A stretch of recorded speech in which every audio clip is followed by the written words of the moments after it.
Bonjour et bienvenue dans la chronique des ambitieuses, le podcast qui vous plonge dans l'aventure de femmes exceptionnelles. Je suis Carole Rochat, passionnée par le digital, le monde de l'entrepreneuriat et tout ce qui touche de près ou de loin aux histoires captivantes.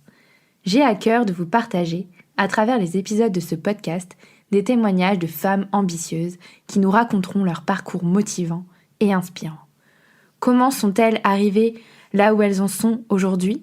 Ont-elles eu des peurs ? Ont-elles connu des échecs ? Quelles leçons ont-elles tirées ? Quels conseils peuvent-elles nous donner pour nous aider à oser ? Ensemble, partons à la rencontre de ces héroïnes du XXIe siècle. Je vous souhaite à toutes et à tous une bonne écoute.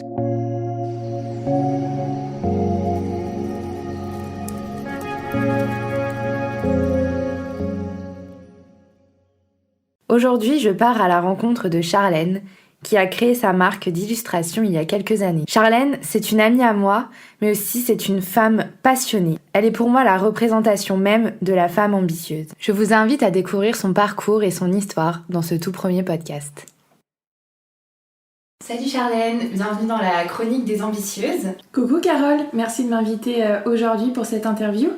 Alors je suis super contente de t'accueillir dans la chronique des ambitieuses, surtout que c'est un peu grâce à toi que ce podcast a vu le jour. Du coup, pour moi c'était une évidence de t'inviter en tant que première invitée pour que tu nous parles de toi et de ton histoire. Du coup, je te laisse te présenter et nous raconter un peu ton histoire, ton parcours. Alors moi c'est Charlène, j'ai 25 ans. J'habite à Nantes, mais je suis originaire de Vendée, du bord de la mer. Ça fait quelques années maintenant que je suis à Nantes et c'est ce qui a beaucoup défini mon parcours. En fait, j'ai commencé, pour pas tout raconter, j'ai commencé un parcours professionnel qui m'a pas convenu. Et puis j'ai trouvé ma voie quelques années après. Et c'est donc dans le milieu de la communication et du marketing.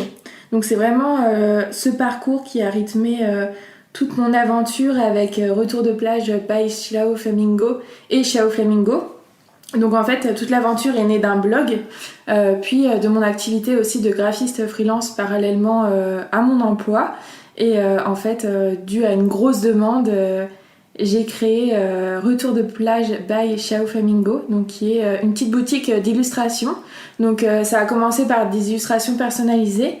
Et puis ça s'est un peu diversifié et développé avec une collection d'affiches permanentes qui évolue souvent avec des nouvelles collections. Donc voilà, un peu comment est né Retour de plage by Xiao Flamingo. Du coup Charlène, ton aventure a commencé avec ton blog Xiao Flamingo. Et est-ce que tu peux nous en dire un peu plus là-dessus ? Alors j'ai créé le blog Xiao Flamingo en 2016. C'était vraiment dans l'envie de partager et d'ailleurs... Même avant ça, c'était dans le souhait d'intégrer en fait une école de communication et en fait il fallait un projet professionnel ou personnel qui s'apparentait justement à ce milieu. Donc j'avais commencé, pour la petite anecdote, avec ma sœur à créer un blog.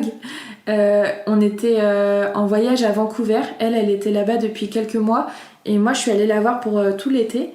Et c'est comme ça que ça a commencé, j'ai créé mon blog avec elle et c'est le projet que j'ai présenté en fait à cette fameuse école pour rentrer dans tout le monde du digital, du web et de la communication. Et en fait on l'a jamais continué, je sais pas trop pourquoi mais je me souviens plus vraiment pourquoi, mais on a créé toutes les deux un blog personnel où on pouvait partager plus de choses. C'est vrai qu'à cette époque-là, il s'en ouvrait beaucoup. Chacun partageait un peu son expérience. Donc c'était vraiment le moment. En fait, je me suis pas trop posé de questions. J'ai créé Xiao Flamingo en blog personnel où j'ai partagé de tout, surtout ma vie nantaise, du lifestyle, mes coups de cœur, mes inspirations. Voilà, c'était vraiment un blog lifestyle nantais. Et avec le temps, en fait, ça a plutôt évolué. J'en ai eu un peu assez, en fait, d'alimenter mon blog tout simplement. Les études prenaient de plus en plus de place, j'avais plus vraiment le temps de m'y consacrer comme au début en fait, et ça a dévié vraiment en site en fait vitrine de ma petite entreprise. Donc il y avait quand même l'aspect blog qui était gardé, mais j'ai exposé aussi toutes mes prestations en tant que graphiste freelance. Donc ça a vraiment commencé comme ça, Xiao Flamingo. Et ensuite, j'ai commencé à avoir d'autres idées de projets, dont celui de faire des illustrations, d'illustrer en fait des portraits. Donc pareil, ça m'est venu un peu comme ça, dû à un concours de circonstances en fait. J'ai une copine qui voulait offrir une illustration et j'ai commencé comme ça en fait. J'ai illustré en couleur sa famille. Voilà, et elle m'a fait un peu de pub, voilà, ça a commencé à se faire connaître. J'étais plutôt au début dans un style assez abstrait, et puis au final ça s'est affiné et je suis arrivée au style que j'ai aujourd'hui.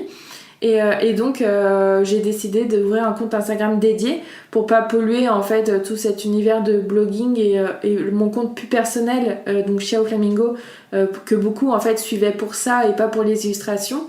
Et donc j'ai ouvert l'Instagram Retour de plage. C'est grâce à ce blog Ciao Flamingo qu'on s'est rencontrés, parce que moi je venais de débarquer à Nantes, ça faisait quoi 6 mois que j'étais à Nantes et j'ai lancé mon blog. Alors à l'époque là on ne se connaissait absolument pas toutes les deux. Et en fait on s'est rencontrés via Instagram.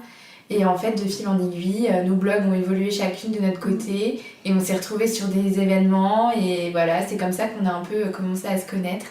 Et puis c'est après l'histoire du blog en fait, c'est quand on a arrêté tous les deux notre blog que finalement on est vraiment devenus amis.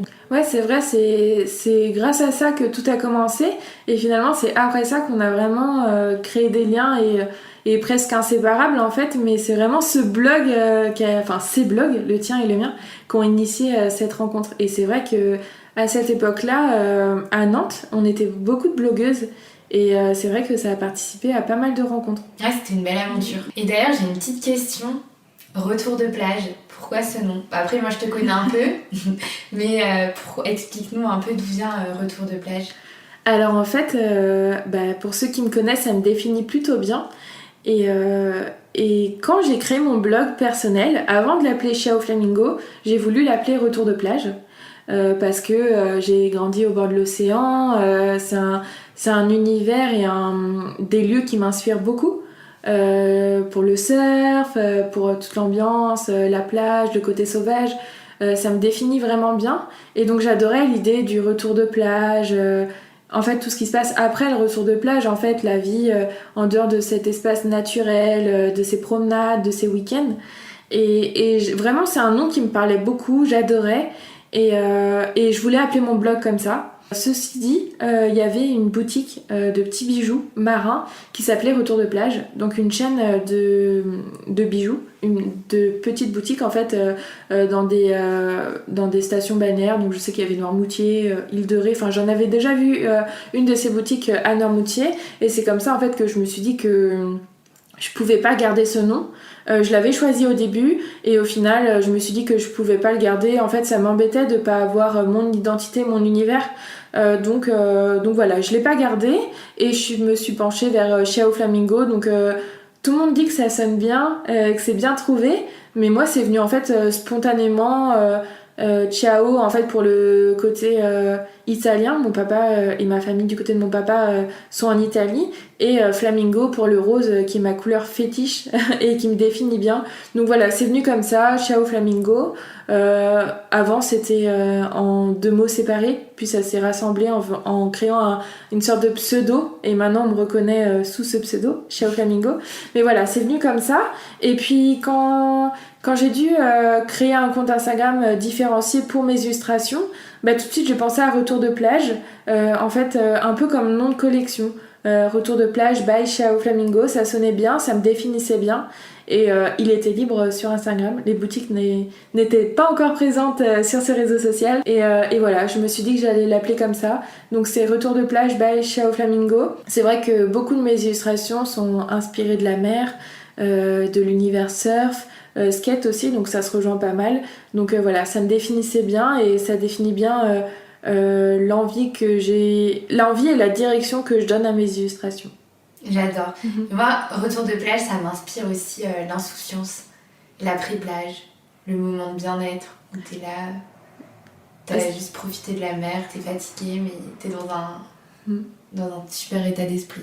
C'est exactement ça et c'est pour ça que j'adorais ce pseudo et ce terme parce que, enfin ce groupement de mots parce que ça me parle beaucoup et je pense qu'effectivement ça invite au voyage, ça donne beaucoup d'inspiration et pour moi c'était important de le garder d'une façon ou d'une autre. Et je trouve que Retour de plage by Ciao Flamingo, ça sonne bien. C'est un bon nom de collection.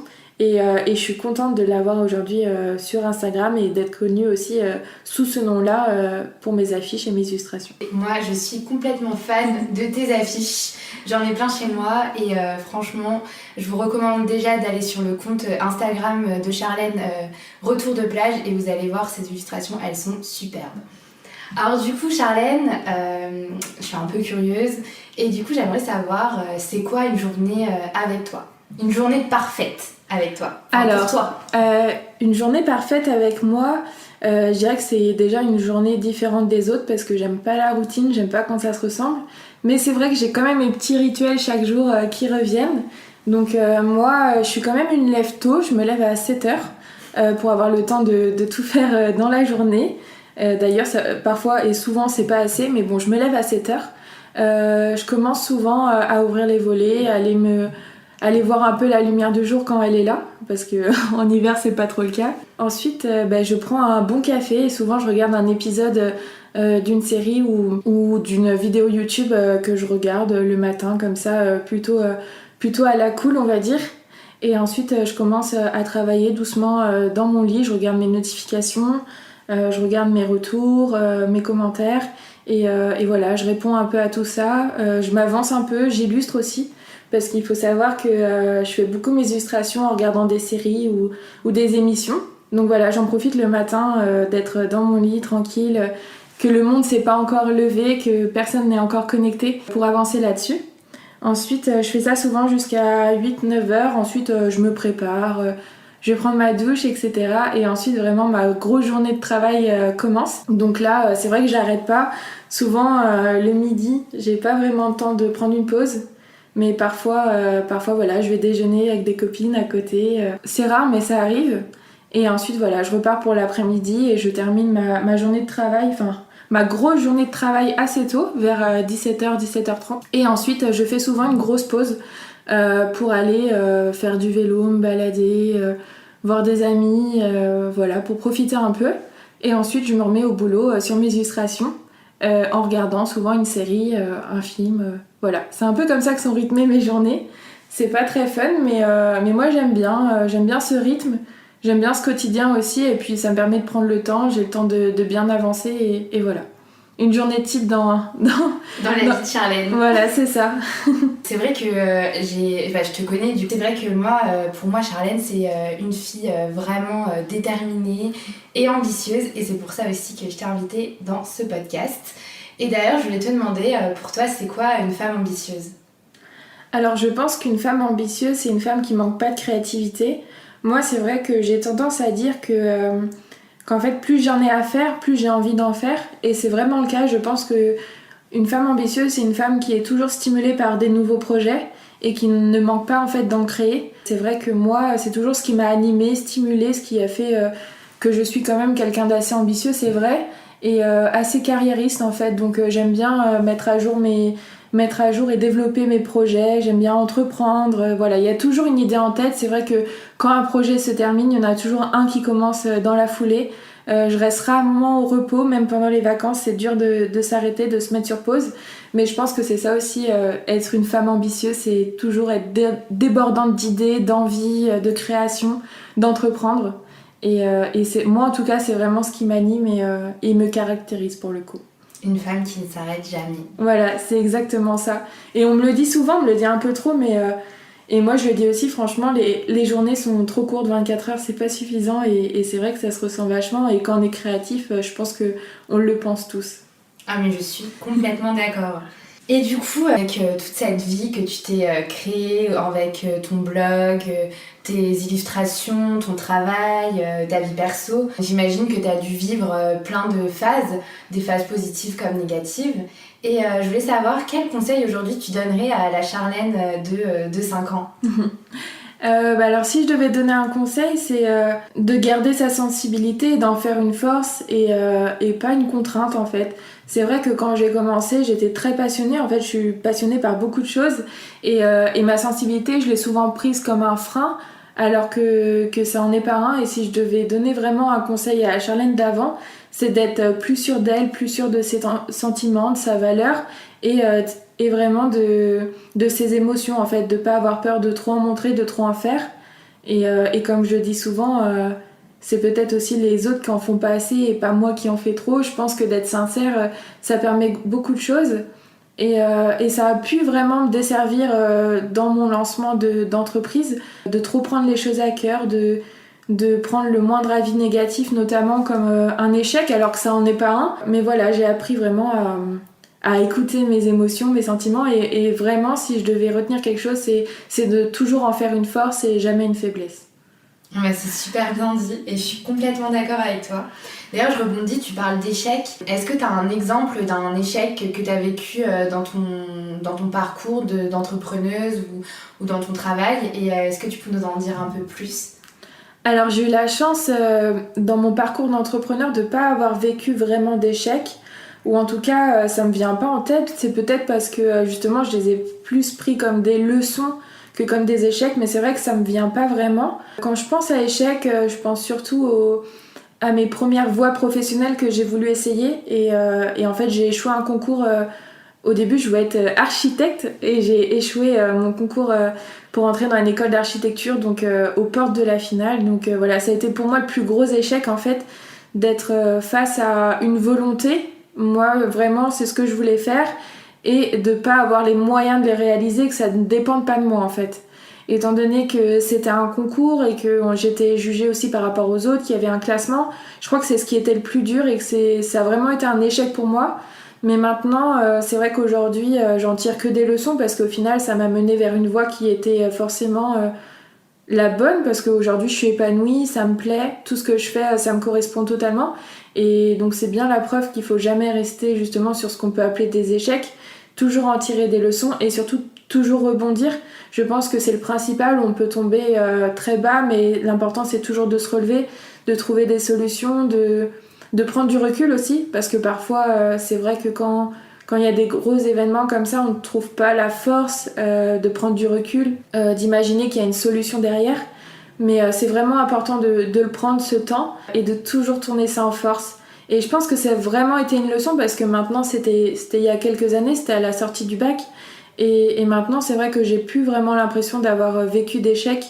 Ou en tout cas, ouais, je les définis pas comme tels et j'aurais du mal à me souvenir ou à donner un exemple concret depuis cet échec au concours de l'école d'architecture. C'est super bien ce que tu dis et ça me fait penser, alors je suis complètement d'accord avec toi, en général même si on échoue entre guillemets dans un projet, en général on n'en tire que des leçons et je te rejoins totalement là-dessus, mais du coup c'est vrai que parfois quand on vit un échec on a un peu de mal.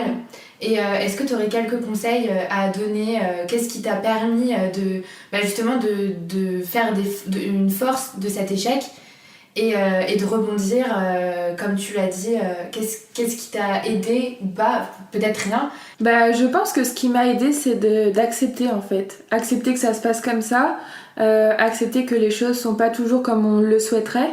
Et de prendre le temps dans un second temps vraiment, prendre le temps de partir, de faire un week-end, ça peut être de prendre l'air, d'aller marcher, mais vraiment d'avoir un recul sur cette situation. Moi c'est ce qui m'aide beaucoup, c'est vrai que je réagis beaucoup avec mes émotions, donc je réagis très impulsivement. C'est vrai que tout de suite ça me touche, j'ai tendance à me tracasser, à avoir un nœud au ventre directement. Et non, il faut prendre le temps, il faut prendre l'air, il faut aller marcher, il faut vraiment avoir ce recul en fait et se dire que c'est pas très grave, qu'il y a toujours une solution. D'ailleurs, je le répète sans cesse et j'agace tout le monde avec ça, mais je dis toujours que s'il n'y a pas de solution, c'est qu'il n'y a pas de problème, parce que s'il y a une solution, c'est que tout va s'arranger, donc voilà. Donc je le pense et ouais, il faut prendre ce temps et après se changer les idées et revenir à tête reposée. Souvent, toutes les solutions sont là. Une bonne nuit de sommeil. Et c'est vrai, on dit que la nuit porte conseil et c'est très vrai pour moi. Ce qui paraît être des ennuis avant de se coucher, le lendemain, ça en est plus rien Et vraiment, c'est une force hein, aussi de savoir prendre ce recul-là et de prendre le temps vraiment de tourner ses pensées négatives en positives. Mais c'est important de le faire et je pense que c'est un exercice au quotidien en fait à avoir ce recul-là, cette positivité et apprendre à relativiser en fait tout simplement. Ah, mais je suis d'accord avec toi, c'est un vrai travail sur soi-même et je pense que on apprend à prendre du recul avec la maturité en grandissant et c'est vrai que c'est pas facile à faire, mais quand on comprend un peu cette mécanique, et ben c'est vrai qu'on vit beaucoup mieux. Ça c'est sûr, on vit vraiment beaucoup mieux parce que je sais ce que c'est d'avoir été rongée par le stress et c'est pas confortable et vraiment ça mène que à des soucis donc c'est vraiment important pour vivre mieux comme tu le dis d'apprendre à faire cet exercice et à s'entraîner vraiment tous les jours parce que ça peut être des contrariétés bien sûr professionnelles dans l'entrepreneuriat mais aussi personnelles en fait ça peut venir vraiment de tout ce qui anime nos journées donc c'est important oui comme tu le dis d'apprendre au quotidien à vivre avec tout ça ouais. Notamment ces derniers mois où on a dû vraiment y faire face. Ça c'est sûr. Et du coup, par rapport à tout ça, par rapport à tes projets, tu disais aujourd'hui que dès que tu termines un projet, t'en as un autre. Est-ce que t'as un rêve, une ambition pour le futur, quelque chose qui t'anime, qui te fait vibrer et pour lequel tu rêverais de te lancer? Alors, il y avait un gros projet qui devait naître, enfin un gros projet pour moi, je sais que pour beaucoup, ça peut paraître pas grand-chose, mais pour moi c'était une grosse étape. En fait, il y a quelques mois, juste avant cette troisième vague de Covid, je devais participer à mon premier marché de créateurs. Donc voilà, c'était une grande étape pour moi de vraiment rencontrer les gens. En fait, c'était vraiment quelque chose qui était hyper travaillé. J'avais mis beaucoup d'envie, beaucoup de passion et j'attendais ça vraiment avec impatience. En fait, de tout imaginer de A à Z, c'est vrai d'avoir mon petit stand, d'avoir tout mon petit univers, de pouvoir le partager avec chacun. Je sais qu'il y a quand même beaucoup de personnes qui passent commande et qui repassent commande et repassent commande. Donc vraiment, de pouvoir rencontrer ces personnes-là, vraiment de pouvoir mettre de l'humain derrière et vraiment quelque chose de palpable en fait de pouvoir avoir son stand, toutes mes affiches imprimées, enfin voilà, c'était un petit rêve et au final ça a été annulé du coup avec le Covid et avec la situation sanitaire et je pense que si c'est un rêve qui doit se réaliser, ça se réalisera, j'espère que ça sera bientôt. Mais c'est ce dont je rêvais et c'est l'aboutissement que je voyais à ma boutique. C'est ce qui me donnait le plus envie d'ailleurs en premier en créant ma boutique, c'était tout ça. Et d'ailleurs pour la petite anecdote, mon papa avait même créé un stand sur mesure. Franchement génial, on l'avait imaginé tous les deux, on avait trouvé quelques inspirations, notamment sur Pinterest. Enfin vraiment il était superbe, j'avais trop hâte de l'inaugurer, de pouvoir m'en servir. Puis même c'était sentimental aussi parce qu'il y a mon papa qui a participé. Donc voilà, j'imaginais déjà tout l'emplacement dans ma tête, le petit stand, le petit néon au-dessus, les belles affiches, les petites cagettes de couleurs. Enfin tout était prêt et d'ailleurs tout est encore prêt parce que tout est en carton en attendant. Mais c'était vraiment mon rêve de pouvoir faire ces petits marchés de créateurs. Plus tard d'être accompagnée pourquoi pas de membres qui me sont chers pour assister à ces petits marchés, pour m'accompagner, pour justement m'aider à stimuler tout ça parce que même si c'est un rêve, c'est quelque chose quand même qui me sort un peu de ma zone de confort parce que je suis quand même assez réservée.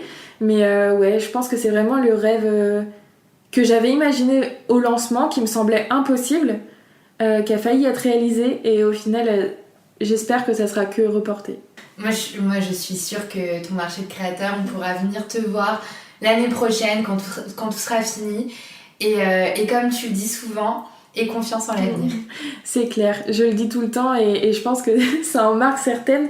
Mais oui, il faut avoir confiance en l'avenir et puis et je me fais pas de soucis. Mon stand et tout ce qui l'accompagne sont bien au chaud et ça sera que partie remise. Exactement. Alors j'ai quelques petites questions comme ça à te poser. Ok. Sans trop réfléchir, c'est quoi ta citation motivante? Ton leitmotiv, ton mantra qui te motive chaque jour? Alors pour ceux qui me connaissent, je suis très citation inspirante, tout ça. Il y en a une chaque jour en story sur Instagram, c'est vraiment... Mais je crois que c'est une histoire de famille parce que ma sœur jumelle, c'est pareil, et encore pire que moi, je pense. Donc j'aurais du mal à en choisir une, mais le premier truc qui me vient en tête, tu l'as dit juste avant, c'est de faire confiance en la vie. Donc ça pourrait se retranscrire par haut les cœurs peut-être. Et puis autrement, je répète tout le temps la même chose, donc je le redis encore, mais s'il n'y a pas de solution, c'est qu'il n'y a pas de problème.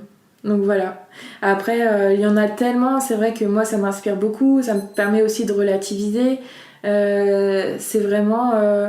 Ouais, c'est vraiment... Les citations, c'est vraiment quelque chose d'important pour moi. Je pense que c'est les petites pensées positives qui me remettent dans le droit chemin et qui me permettent de donner du courage quand j'en ai plus ou de la motivation quand j'en manque un peu. Moi, j'adore tes petites citations. Je les adore. Et je les attends chaque jour sur Instagram. Ah ça manque pas, hein. C'est sûr que j'en partage. Plutôt des remords ou des regrets? Plutôt des remords. C'est vrai que je suis quelqu'un qui a très confiance en soi. Pas sur tout, mais sur ce que je pense, sur ce que je ressens et les envies que j'ai et que j'ai pas. Donc c'est vrai que j'ai rarement de regrets. Quand j'ai envie de faire quelque chose, je le fais et je sais qu'il faut que je le fasse. Sinon, tout simplement, je suis mon intuition et si je sens qu'il faut pas le faire, je le fais pas. Donc j'ai rarement de regrets, donc j'irai plus des remords. La musique qui te fait vibrer? Ah là là, il y en a plein. Mais pour la petite anecdote, et je pense que je vais en faire rire certains et ça va leur rappeler de bons souvenirs. Quand je suis de mauvaise humeur ou que rien ne va, j'aime bien écouter la chanson de Lilo et Stitch où Lilo apprend à danser la danse hawaïenne. Donc si vous la connaissez pas, vous l'écouterez et franchement elle donne la pêche et je l'aime bien. Ah mais tu sais que j'adore cette chanson et c'est trop marrant parce que je l'ai écoutée tout le deuxième confinement. Ouais, franchement je l'aime trop et puis elle me rappelle de bons souvenirs. J'ai vraiment l'image de Lilo qui danse en tête et ça me donne envie de faire pareil et puis même quand je suis de mauvaise humeur, ça efface tout quoi. Elle apaise de ouf. L'objet dont tu ne peux pas te passer? Ça va être bateau, mais mon portable. Hein. Je pense que quand on est entrepreneur, même quand on est... Enfin, moi, je suis responsable marketing en agence donc, et communication, donc c'est vrai que mon portable, c'est un peu l'outil que j'ai toujours sur moi. Mais c'est vrai que c'est pas super fun. Mais je peux en trouver un deuxième, je pense. Peut-être mes AirPods, justement, pour écouter de la musique. Je pense que ça peut être complémentaire avec le portable. Et c'est vrai que je les ai souvent sur moi et j'ai rarement le temps d'écouter de la musique seule avec mes AirPods, mais je les ai quand même souvent sur moi parce que les petits moments où je marche seule ou que je me déplace et qu'il n'y a personne avec moi, ça me fait toujours plaisir d'avoir la musique à fond dans les écouteurs et voilà, de réfléchir à tout, à rien. Et ouais, je dirais mon portable et mes AirPods. Être dans sa bulle. Voilà, c'est ça. Et est-ce que t'as un objet fétiche? Un objet fétiche, alors j'ai plusieurs petits porte-bonheur. Ça vient de ma maman, elle adore ramener des petits souvenirs de voyage, des petits objets sentimentaux, vraiment. Enfin, après, on est une famille de femmes cancer, donc c'est ce qu'on aime en fait, c'est tous les petits objets, les petites babioles, tout ça, tout est sentimental, on s'en passe pas parce que ça nous rappelle tous à un souvenir. Donc j'ai toujours sur moi une bague en or blanc qui a été mélangée en fait des alliances et des bagues de fiançailles de mes grands-parents. Donc ça je l'ai toujours sur moi et c'est vrai que c'est un objet fétiche. Vraiment je me vois pas m'en passer, c'est comme un porte-bonheur. Je pense que rien que de voir que je l'ai pas, ça pourrait me mettre de mauvaise humeur et me porter malheur, ça c'est sûr. Donc c'est un peu un objet fétiche et puis j'ai plein de petits gris-gris comme ça. J'ai un petit Lucky Cat en porte-clés qui est un petit grelot. J'ai une petite pierre aussi que ma maman avait ramenée, alors si je me trompe pas c'était du Japon, donc qui est censé être un porte-bonheur. Et en fait je l'ai toujours gardé avec moi dans les grandes occasions. Pour passer le bac je l'avais, pour les entretiens je l'avais, et je l'accroche toujours. En fait c'est une petite pierre noire où c'est gravé une petite symbolique en japonais et il y a un petit fil violet et en fait je peux l'accrocher aux boucles de ma ceinture et je fais ça, c'est hyper kitsch mais j'ai toujours fait ça et ça m'a toujours porté chance. Et autrement du coup en pensant à ça j'ai plein de trucs. J'ai aussi en fait je pense que je crois beaucoup en tout ça finalement et juste par peur de me porter le mauvais œil je garde tous ces petits objets fétiches. J'ai aussi un bracelet qu'une copine m'a offert avec le petit signe du cancer dessus, ça aussi. Et j'ai aussi, par exemple, encore plus bizarre, une chemise blanche qui est affreuse. Je l'ai jamais retournée quand je l'ai achetée, elle est affreuse, mais par contre elle est confortable et la matière est vraiment spéciale, elle est vraiment pas belle. Mais quand on la porte, elle est confortable, mais je pourrais pas la porter ailleurs qu'en entretien. Donc en entretien ou quand j'ai des soutenances, bon, souvent par vidéo parce que j'oserais jamais la mettre dans la vie réelle, mais à chaque fois que c'est en vidéo et que j'ai des soutenances, quand j'avais mes soutenances de master, eh ben j'avais toujours cette chemise. Donc ça serait dur de choisir un objet fétiche, mais j'en ai plein. Vraiment, je pense que ça me caractérise pas mal aussi d'avoir plein de petits gris-gris comme ça. Non mais c'est vrai que j'adore. Moi alors là ce que les gens ne voient pas c'est qu'on est chez toi.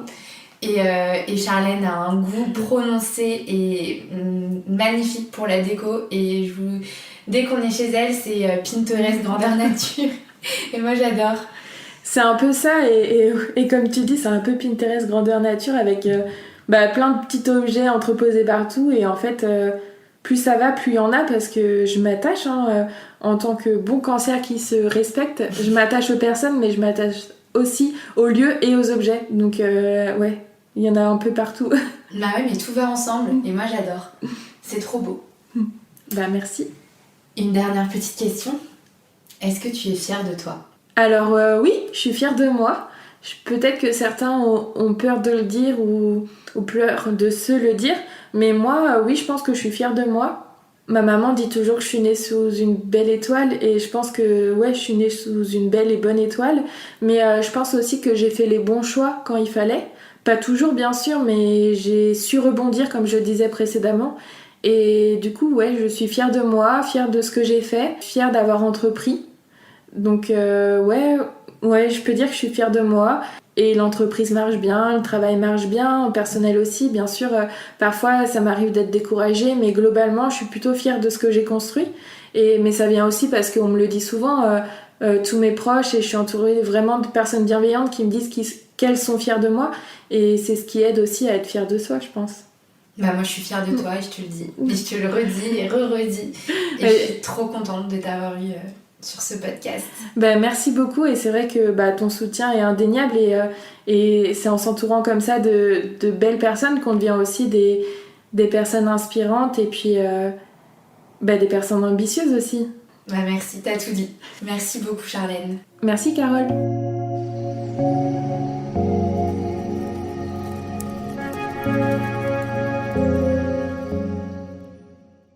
Merci à tous pour votre écoute de ce premier podcast de la chronique des ambitieuses. N'hésitez pas à me faire des retours sur le podcast, notez le podcast sur les plateformes de streaming ou encore me suivre sur le compte Instagram La Chronique des Ambitieuses. Un grand merci à tous pour le soutien que j'ai déjà reçu. On se retrouve très bientôt dans un nouvel épisode. À très vite.